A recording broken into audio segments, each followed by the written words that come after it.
Two more Columbus men are behind bars in Texas in connection with a robbery that authorities say was carefully planned and executed.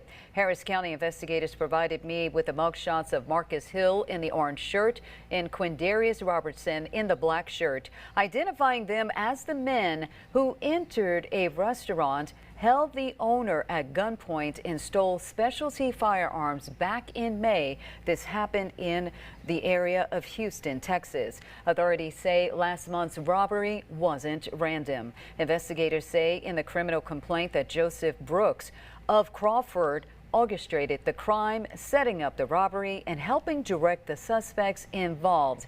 Hill and Robertson were arrested last month. They are still behind bars in Harris County, Texas. All three men face aggravated robbery with a deadly weapon charges, while court records show Hill faces 2 additional charges of retail theft and drug offenses.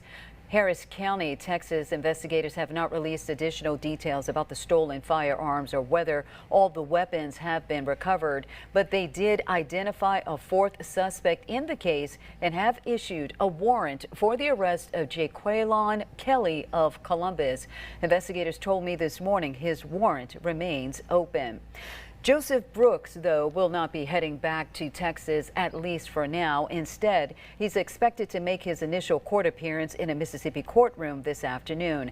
In addition to the Texas robbery case, Brooks is charged in Mississippi with attempted murder and aggravated assault. It's in connection with the May shooting that happened on 24th Street North in Columbus.